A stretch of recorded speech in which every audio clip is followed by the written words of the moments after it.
Hello and welcome to the Sherlock Holmes Bedtime Stories podcast. Each episode is a section from a classic Sherlock Holmes story with relaxing music to help you fall asleep. If you love the podcast and never miss an episode, please follow us on Spotify and Apple Podcasts and leave a 5-star rating. If our podcast has become a part of your bedtime routine, please consider supporting the show by clicking the link in the show notes. Our show is completely free, in part thanks to support from listeners like you. There are options to give one time or on a monthly basis. So sleep easier by clicking the Support This Podcast link in the show notes and become a supporter today. And as always, if you're enjoying the pod, please spread the word. Sharing with friends and family really does help. Thank you for joining us this evening.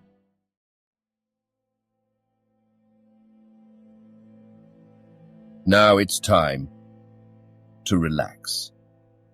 Let your body fall into a comfortable position in your bed and drift gently into a state of total relaxation with tonight's story. The Adventure of the Musgrave Ritual, Part 2. You can imagine, Watson, with what eagerness I listened to this extraordinary sequence of events and endeavored to piece them together and to devise some common thread upon which they might all hang. The butler was gone. The maid was gone. The maid had loved the butler, but had afterwards had cause to hate him. She was of Welsh blood, fiery and passionate. She had been terribly excited immediately after his disappearance. She had flung into the lake a bag containing some curious contents. These were all factors which had to be taken into consideration, and yet none of them got quite to the heart of the matter. What was the starting point of this chain of events? There lay the end of this tangled line. "I must see that paper, Musgrave," said I, "which this butler of yours thought it worth his while to consult, even at the risk of the loss of his place." "It is rather an absurd business, this ritual of ours," he answered, "but it has at least the saving grace of antiquity to excuse it. I have a copy of the questions and answers here if you care to run your eye over them." He handed me the very paper which I have here, Watson, and this is the strange catechism to which each Musgrave had to submit when he came to man's estate. I will read you the questions and answers as they stand. Whose was it? His who is gone. Who shall have it? He who will come. Where was the sun? Over the oak. Where was the shadow? Under the elm. How was it stepped? North by 10 and by 10, east by 5 and by 5, south by 2 and by 2, west by 1 and by 1, and so under. What shall we give for it? All that is ours. Why should we give it? For the sake of the trust. The original has no date, but is in the spelling of the middle of the 17th century, remarked Musgrave. I am afraid, however, that it can be of little help to you in solving this mystery. At least, said I, it gives us another mystery, and one which is even more interesting than the first. It may be that the solution of the one may prove to be the solution of the other. You will excuse me, Musgrave, if I say that your butler appears to me to have been a very clever man, and to have had a clearer insight than 10 generations of his masters. I hardly follow you, said Musgrave. The paper seems to me to be of no practical importance. But to me it seems immensely practical, and I fancy that Brunton took the same view. He had probably seen it before that night on which you caught him. It is very possible. We took no pains to hide it. He simply wished, I should imagine, to refresh his memory upon that last occasion, He had, as I understand, some sort of map or chart which he was comparing with the manuscript and which he thrust into his pocket when you appeared.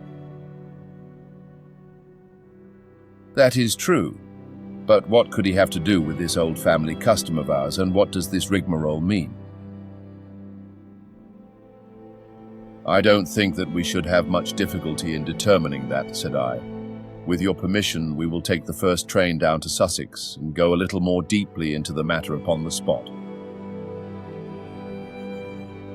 The same afternoon saw us both at Hurlstone. Possibly you have seen pictures and read descriptions of the famous old building, so I will confine my account of it to saying that it is built in the shape of an L, the long arm being the more modern portion, and the shorter the ancient nucleus from which the other had developed.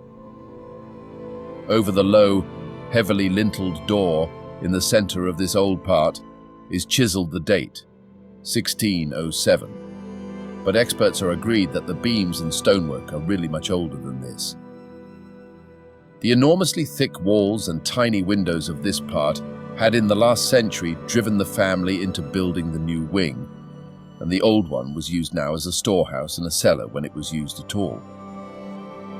A splendid park with fine old timber surrounds the house, and the lake, to which my client had referred, lay close to the avenue, about 200 yards from the building. I was already firmly convinced, Watson, that there were not three separate mysteries here, but one only, and that if I could read the Musgrave ritual aright, I should hold in my hand the clue which would lead me to the truth concerning both the butler Brunton and the maid Howells. To that, then, I turned all my energies. Why should this servant be so anxious to master this old formula? Evidently because he saw something in it which had escaped all those generations of country squires, and from which he expected some personal advantage. What was it then, and how had it affected his fate? It was perfectly obvious to me on reading the ritual that the measurements must refer to some spot to which the rest of the document alluded, and that if we could find that spot, we should be in a fair way towards finding what the secret was which the old Musgraves had thought it necessary to embalm in so curious a fashion. There were two guides given us to start with, an oak and an elm. As to the oak, there could be no question at all. Right in front of the house, upon the left-hand side of the drive, there stood a patriarch among oaks, one of the most magnificent trees that I have ever seen. That was there when your ritual was drawn up, said I, as we drove past it. It was there at the Norman Conquest in all probability, he answered. It has a girth of 23 feet. Have you any old elms? I asked. There used to be a very old one over yonder, but it was struck by lightning 10 years ago, and we cut down the stump. You can see where it used to be. Oh, yes. There are no other elms. No old ones, but plenty of beeches. I should like to see where it grew. We had driven up in a dog-cart, and my client led me away at once, without our entering the house, to the scar on the lawn where the elm had stood. It was nearly midway between the oak and the house. My investigation seemed to be progressing. I suppose it is impossible to find out how high the elm was, I asked. I can give you it at once. It was 64 feet. How do you come to know it? I asked in surprise. When my old tutor used to give me an exercise in trigonometry, it always took the shape of measuring heights. When I was a lad, I worked out every tree and building in the estate. This was an unexpected piece of luck. My data were coming more quickly than I could have reasonably hoped. "Tell me," I asked, "did your butler ever ask you such a question?" Reginald Musgrave looked at me in astonishment. "Now that you call it to my mind," he answered, "Brunton did ask me about the height of the tree some months ago, in connection with some little argument with the groom." This was excellent news, Watson, for it showed me that I was on the right road. I looked up at the sun.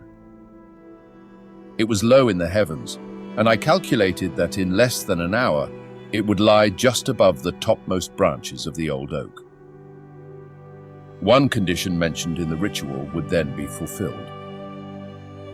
And the shadow of the elm must mean the farther end of the shadow, otherwise the trunk would have been chosen as the guide. I had then to find where the far end of the shadow would fall when the sun was just clear of the oak. That must have been difficult, Holmes, when the elm was no longer there. Well, at least I knew that if Brunton could do it, I could also.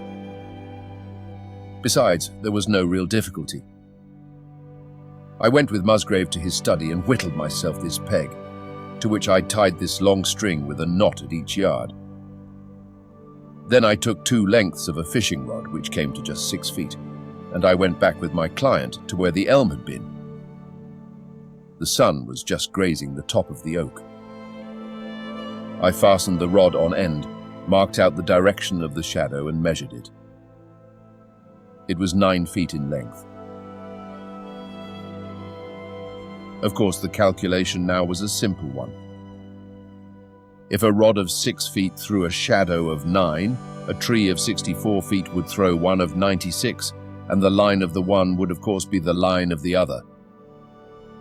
I measured out the distance, which brought me almost to the wall of the house, and I thrust a peg into the spot.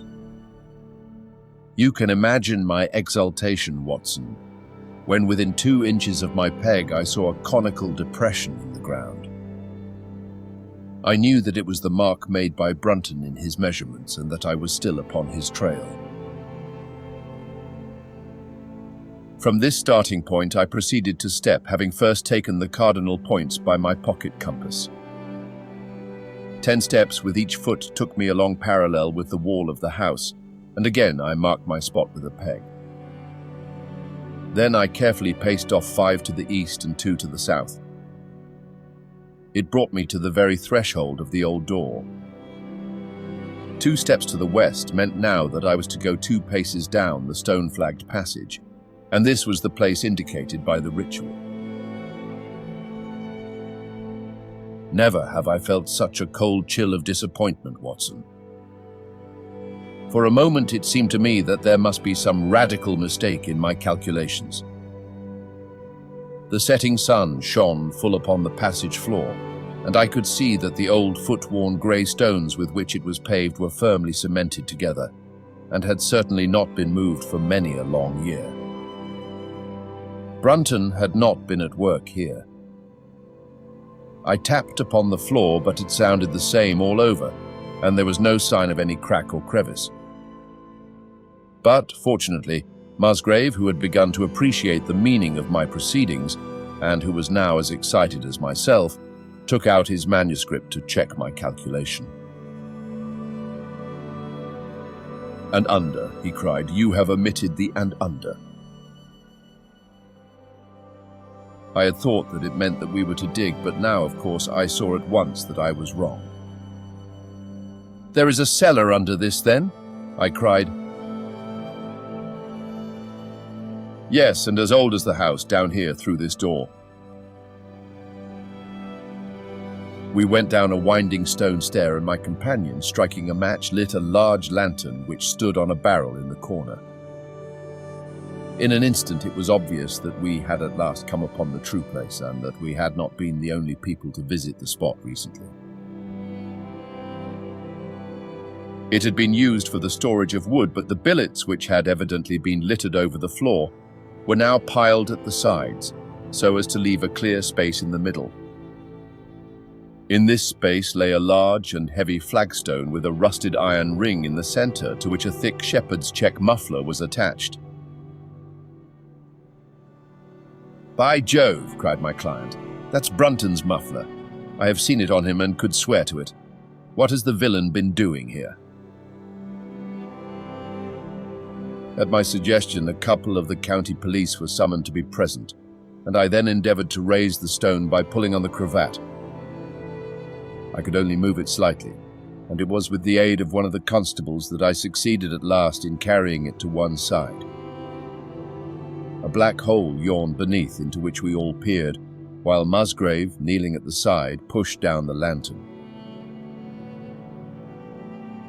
A small chamber about 7 feet deep and 4 feet square lay open to us. At one side of this was a squat, brass-bound wooden box, the lid of which was hinged upwards, with this curious old-fashioned key projecting from the lock. It was furred outside by a thick layer of dust, and damp and worms had eaten through the wood, so that a crop of livid fungi was growing on the inside of it. Several discs of metal, old coins apparently, such as I hold here, were scattered over the bottom of the box, but it contained nothing else. At the moment, however, we had no thought for the old chest, for our eyes were riveted upon that which crouched beside it. It was the figure of a man clad in a suit of black, who squatted down upon his hams with his forehead sunk upon the edge of the box and his 2 arms thrown out on each side of it. The attitude had drawn all the stagnant blood to the face, and no man could have recognized that distorted liver-colored countenance. But his height, his dress, and his hair were all sufficient to show my client, when we had drawn the body up, that it was indeed his missing butler. He had been dead some days, but there was no wound or bruise upon his person to show how he had met his dreadful end. When his body had been carried from the cellar, we found ourselves still confronted with a problem which was almost as formidable as that with which we had started. I confess that so far, Watson, I had been disappointed in my investigation. I had reckoned upon solving the matter when once I had found the place referred to in the ritual, but now I was there, and was apparently as far as ever from knowing what it was which the family had concealed with such elaborate precautions. It is true that I had thrown a light upon the fate of Brunton, but now I had to ascertain how that fate had come upon him and what part had been played in the matter by the woman who had disappeared. I sat down upon a keg in the corner and thought the whole matter carefully over. You know my methods in such cases, Watson. I put myself in the man's place, and having first gauged his intelligence, I try to imagine how I should myself have proceeded under the same circumstances. In this case, the matter was simplified by Brunton's intelligence being quite first-rate, so that it was unnecessary to make any allowance for the personal equation, as the astronomers have dubbed it. He knew that something valuable was concealed. He had spotted the place. He found that the stone which covered it was just too heavy for a man to move unaided. What would he do next? He could not get help from outside, even if he had someone whom he could trust, without the unbarring of doors and considerable risk of detection. It was better, if he could, to have his helpmate inside the house. But whom could he ask? This girl had been devoted to him. A man always finds it hard to realize that he may have finally lost a woman's love, however badly he may have treated her. He would try by a few attentions to make his peace with the girl Howells, and then would engage her as his accomplice. Together they would come at night to the cellar, and their united force would suffice to raise the stone. So far I could follow their actions as if I had actually seen them. But for 2 of them, and one a woman, it must have been heavy work, the raising of that stone. A burly Sussex policeman and I had found it no light job. What would they do to assist them? Probably what I should have done myself. I rose and examined carefully the different billets of wood which were scattered round the floor. Almost at once I came upon what I expected. One piece, about 3 feet in length, had a very marked indentation at one end, while several were flattened at the sides as if they had been compressed by some considerable weight. Evidently, as they had dragged the stone up, they had thrust the chunks of wood into the chink, until at last, when the opening was large enough to crawl through, they would hold it open by a billet placed lengthwise, which might very well become indented at the lower end, since the whole weight of the stone would press it down onto the edge of this other slab. So far, I was still on safe ground. And now, how was I to proceed to reconstruct this midnight drama? Clearly, only one could fit into the hole, and that one was Brunton. The girl must have waited above. Brunton then unlocked the box, handed up the contents, presumably, since they were not to be found. And then what happened? What smouldering fire of vengeance had suddenly sprung into flame in this passionate Celtic woman's soul when she saw the man who had wronged her perhaps far more than we suspected, in her power? Was it a chance that the wood had slipped, and that the stone had shut Brunton into what had become his sepulchre? Had she only been guilty of silence as to his fate? Or had some sudden blow from her hand dashed the support away and sent the slab crashing down into its place? Be that as it might, I seemed to see that woman's figure still clutching at her treasure trove and flying wildly up the winding stair, with her ears ringing perhaps with the muffled screams from behind her, and with the drumming of frenzied hands against the slab of stone which was choking her faithless lover's life out. Here was the secret of her blanched face, her shaken nerves, her peals of hysterical laughter on the next morning. But what had been in the box? What had she done with that? Of course, it must have been the old metal and pebbles which my client had dragged from the mere. She had thrown them in there at the first opportunity to remove the last trace of her crime. For 20 minutes I had sat motionless, thinking the matter out. Musgrave still stood with a very pale face, swinging his lantern and peering down into the hole. "These are coins of Charles I," said he, holding out the few which had been in the box. "You see, we were right in fixing our date for the ritual." "We may find something else of Charles I," I cried, as the probable meaning of the first 2 questions of the ritual broke suddenly upon me. "Let me see the contents of the bag which you fished from the mere." We ascended to his study, and he laid the debris before me. I could understand his regarding it as of small importance when I looked at it, for the metal was almost black and the stones lustreless and dull. I rubbed one of them on my sleeve, however, and it glowed afterwards like a spark in the dark hollow of my hand. The metal work was in the form of a double ring, but it had been bent and twisted out of its original shape. "You must bear in mind," said I, "that the royal party made head in England even after the death of the king, and that when they at last fled, they probably left many of their most precious possessions buried behind them, with the intention of returning for them in more peaceful times. My ancestor, Sir Ralph Musgrave, was a prominent cavalier and the right-hand man of Charles II in his wanderings," said my friend. "Ah, indeed," I answered. "Well now, I think that really should give us the last link that we wanted. I must congratulate you on coming into the possession, though in rather a tragic manner, of a relic which is of great intrinsic value, but of even greater importance as an historical curiosity." "What is it, then?" he gasped in astonishment. "It is nothing less than the ancient crown of the kings of England." "The crown?" "Precisely.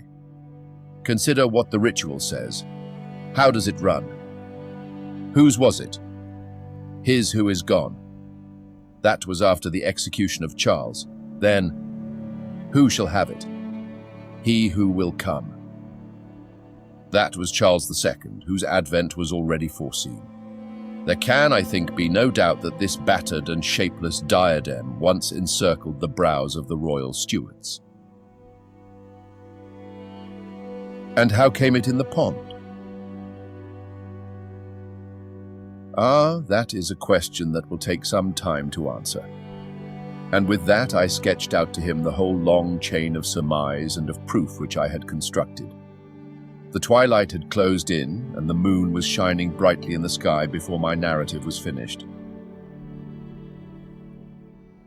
And how was it then that Charles did not get his crown when he returned? Asked Musgrave, pushing back the relic into its linen bag.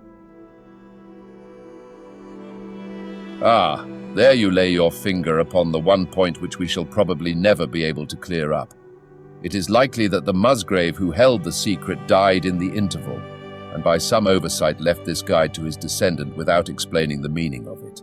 From that day to this it has been handed down from father to son, until at last it came within reach of a man who tore its secret out of it and lost his life in the venture. And that's the story of the Musgrave ritual, Watson. They have the crown down at Hurlston, though they had some legal bother and a considerable sum to pay before they were allowed to retain it. I am sure that if you mentioned my name, they would be happy to show it to you.